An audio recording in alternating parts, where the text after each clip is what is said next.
So ito guys, pag-usapan natin yung part sa bottom panel. So itong sa baba, si quotes, si charts, si trades, si history, and si settings. So pag i-click natin yan si quotes, dyan nyo makikita ang pairs, okay, or quotes, or yung symbol. Ayan, ito yung pagpipilian. And if you notice, itong may mga VIP, yan lang po yung ma-open nyo at makikita nyo yung chart. Kunwari, i-click nyo yan, tapos makikita nyo yung chart. And pwede kayong makapag-place ng trade. However, if you click the Euro USD, yung walang mga VIP, kung titingnan nyo yan sa chart guys, yan, makikita nyo walang place trade, 'di ba? Kasi nga, for you to execute buy and sell ng mga orders, kailangan sa demo is yung may VIP. So, paano natin i-delete yung mga hindi part dito? So, what you can do is hanapin mo to. Okay, this is for the iPhone ha. Familiarize nyo na lang din sa Android. So, what you can do is click nyo yan. So, itong mga ito, yan, tapos click the delete. Okay? Then, go back. So, nawala na. Tapos, ba't ito yung isa hindi? Kasi ano talaga siya guys. Ganun talaga yung setting niya na may isa lang at least hindi madidelete. For US 30 naman, that's DJ 30 period. Okay? Now, paano ba mag-add? So, let's just say, i-delete natin lahat to. Delete natin lahat ha. Yan, delete natin. So, ito talaga, ano talaga yan guys ha. Set up talaga yan na may matitirang isa. So, again, go here. And then, you just search DJ30. Okay? DJ30 na may period, hindi yung futures guys ha. So, that's it. Check mo lang. Okay? Check lang. Tapos, cancel. Tapos, you go back. And then, ayan na. Nadagdag na siya. Click again. Tapos, dagdag mo. XAU. Ayan. USD VIP. Pwede kung gusto mo dagdagan ng let's just say, ayan, yung isa.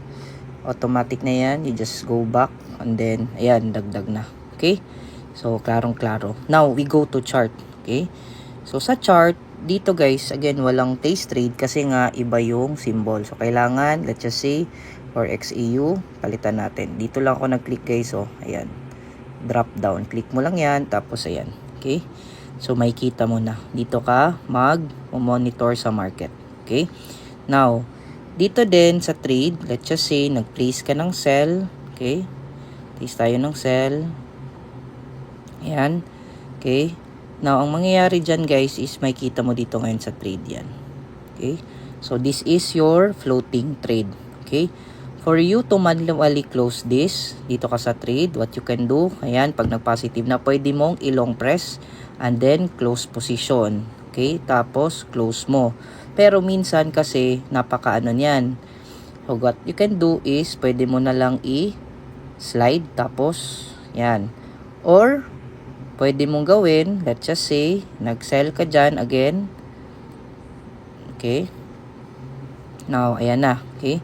Kung gusto mo i-close ng maramihan, i-click mo lang tong tatlo dito. Okay? So, yan. Close all positions, close losing positions. Kasi minsan dyan guys, pag naka-blue yan, may lalabas dyan na close profitable position. So, pag close profitable position, yung mga positive lang, yun lang yung i-close mo. Pag yung losing lang. Pag lahat ng positions gusto mo i-close, pwede din. So, let's try natin yung close all position. Ayan. So, makikita nyo ngayon lahat ng yun dito sa history. Okay? So, wag kayong malito. Punta kayo dito sa taas. Tapos, positions. Tapos, go here. Tapos, makita nyo lahat ng nasa today. Okay? And, kung gusto nyo naman, tingnan yung last week. Ayan. Okay? Walang yesterday, guys, ha. So, either today, last week, last month. Yan, makita nyo lahat ng yan. Okay? So, let's proceed dito sa settings. Sa settings, pwede nyo i-click to. Makikita nyo yung mga live accounts, demo accounts. Pwede marami sa isang VT Markets account. Pwede din dito, magdagdag ka ng account. Okay? Minsan, pag nag-error, usually kasi ginagawa ng iba is kiniklik to. So, what you can do is, VT Markets, i-type nyo talaga. Okay? Type nyo talaga para makonect siya talaga. No? Kasi minsan, kiniklik nyo yung ano eh. Yan. Tapos, saka nyo i-click. Okay, so add demo account, make sure na demo live, ganyan. Alright?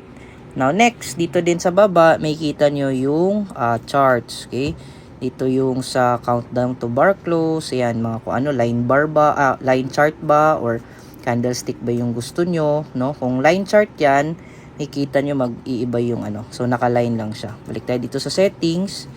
Tapos sa charts. So, kung candlestick, yan, balik tayo. Tayo sa chart. Yan, candlestick na. So, paano siya itaggle para maliit siya, guys? What you can do is, iano mo lang, i-drag mo lang tong sa prices pababa. Gaganon na siya. Pag gusto mo naman pataas, i-drag mo pataas yung banda dito. Okay? Pag gusto mo paliitin, pababa. Kung gusto mo palakihin yung chart para mas klaro, i-drag mo pataas itong sa price. Okay? So, ganyan lang. So, paliitin mo, ganyan. Okay? Patlakihin mo, drag mo lang paakyat. Okay? So, that's it.